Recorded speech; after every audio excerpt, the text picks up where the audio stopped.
Hi guys, this is Eléonor from Revolution. We are here in Zermatt for the wide launch of Wild One, which is the new collection that Ben Küffer, founder of Norqain, is just about to launch in a couple of hours. And a man that needs no introduction, Jean-Claude Biver, who recently joined the adventure, and they're going to give us, the two of them, a little bit of insight of what happened in the last couple of months. So Ben, please tell us everything that happened in the last 4 years, which is a pretty big adventure considering that the brand is very young, but you've achieved a lot of things that pretty much no other brand on the market has been able to achieve in such a small amount of time, starting with an innovation, a master, a hero of the industry, which is Jean-Claude, who joined that adventure, and obviously a couple of collections to create the ultimate sports watch. It's been a crazy journey, of course, because as you can imagine, in 2018, I was probably more or less, I was one of the few guys who really believed in this dream of establishing an independent Swiss watch brand below 10,000. There's a big trend, of course, for the indie brands above, but I wanted to really bring this to the market. And today, you know, it's a very special day. It sums up the 4 years for me. There were a lot of amazing stories, but today being here, you know, with Jean-Claude, who has been such a big inspiration for us when COVID started, and he challenged us and said, guys, you are the guys who are going to bring out a super cool, innovative sports watch. If it's not you, I don't know who it should be. And today we're standing here, so for me it's a special day. Yeah. And Jean-Claude, what made you join the adventure? The age of the team. I want to be associated I'm 73. If I get associated with people of my age, where's the future? Where's the future? So I need association of people from whom I can learn and who I can also teach. So it goes both ways. And that is my biggest privilege, that I am able, or that I can work with young people. That's the best way not to get old. And also it's combined, I guess, with your leitmotif that I can probably say your religion, which is innovation, that you've demonstrated for years.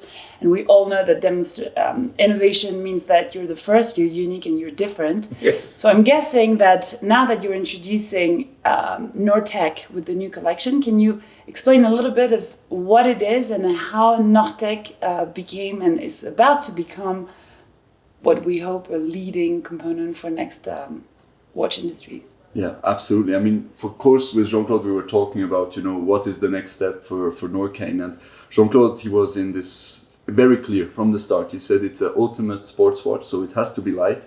We don't want any weight. And that was the challenge. And from there, you know, I was in contact with suppliers. Luckily, we have good contacts in Switzerland. And I was really challenging everybody. And we found with Pascal Burkhardt at Biwi, a partner who said, you know, I'm up for the challenge. I'm going to start to think. Jean-Claude and I met him a couple of weeks later, and we had some really crazy ideas. And Norteq was the final result of us saying we want ultra light, ultra robust. We want materials that, you know, is hardly breakable. We want people who are wearing them for sports that they can really be active. So I think Norteq is the logical material for Norqain, and we're very proud to introduce it. Because when you say lightness, I've read that it's 6 times lighter than steel and 3.5 lighter than titanium. That's correct. Yeah. And do you think, or how do you think other brands will be able to use it in their collection, or is it something exclusive for you? And the good news is it's exclusive to us. So we especially proud that we overcome the black carbon fiber tint in a world premiere. So it was not just to go into carbon fiber, and there are carbon fiber composites, mostly in very higher price ranges, but they exist. So Jean-Claude and I want something that don't exist. And what doesn't exist is to have a carbon fiber composite in the mass produced. So we don't cut the fibers, we really produce it, inject into the mass to make it maximum robust. And that's also how you manage to bring colors to it. Exactly. So we color the fibers and then we inject into the mass. And so the Wild One collection is 4 pieces, 2 limited editions. And what's going to come next? Because each time you launch something, there's a milestone.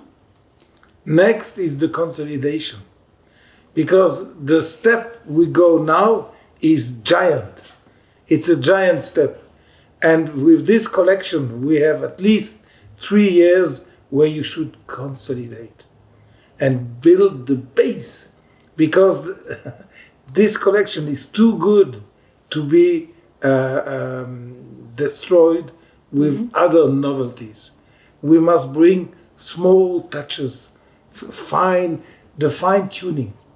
So yeah, but if right now, so consolidation means that you're going to train the people, you're going to train the market, you're going to expand the distribution, you're going to make Norqain a worldwide brand, recognized and admired by collectors, by watch enthusiasts, by sports people. But what's going to happen with the other collection? Because you've created the ultimate sports watch, so the focus is going to be obviously on this, but how are you going to integrate them with the three other families? Starting today is the era.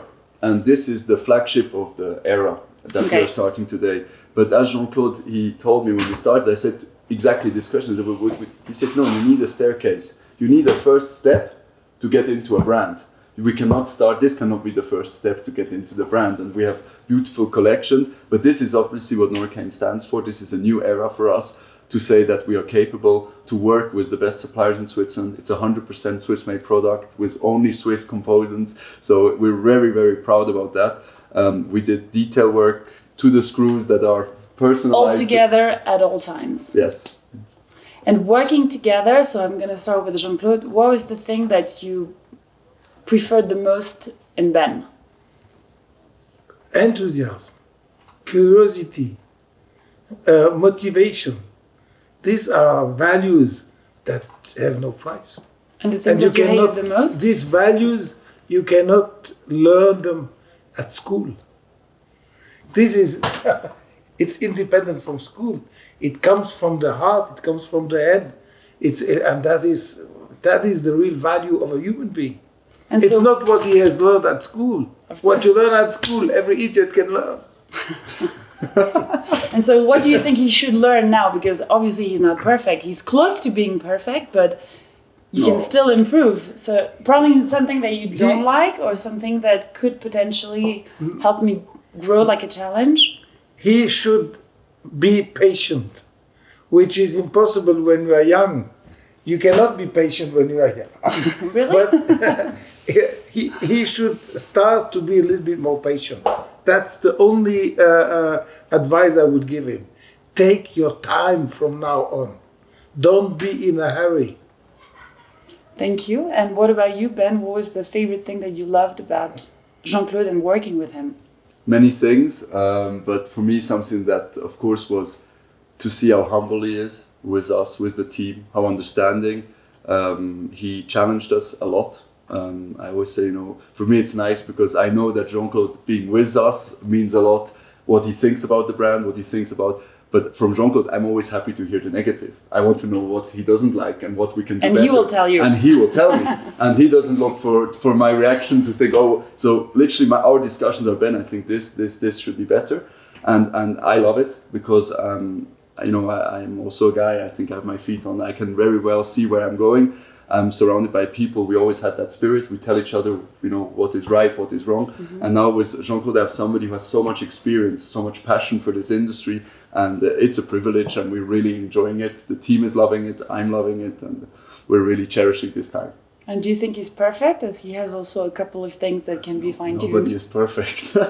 Jean-Claude is the closest to it probably in our industry, but nobody is perfect. And he told me patience, right? Yeah, I heard that. I heard something similar about him in the past, but I will not go into details. But I think, it's true. Patience is a very difficult thing to learn, and sometimes you should Which is paradoxical in the watch industry. That's exactly. Patience is difficult to learn for people who are passionate. Yeah. Because you're driven by emotion. Yeah. You can't control emotions. You can't. It's true. Exactly. Yeah. Well, and it's like my job. People said, "Why didn't you retire now that you are 73?" I said, "Because a passion cannot be retired. And I don't a job you can retire from a job, you can retire from a function, you can retire from a responsibility. But how do you do that, to retire from a passion? It's impossible." Absolutely. So basically, the tagline of your brand should be a brand driven by passion for anything else. Yeah. We have Brian from branding here today, so we can definitely go into Gotta speak with him later on. Exactly. Well, thank you very much for sharing all those insights and your enthusiasm and passion. And good luck with the launch in a couple of hours. Yeah, we're really excited. And, Yeah, we're ready. We'll have 100 guests here from many countries. So for us, it's really the highlight, of course, after 4 years. Well, you should be very proud of that. Thank you very much. Thank you. Thank you very much. Thank you very much.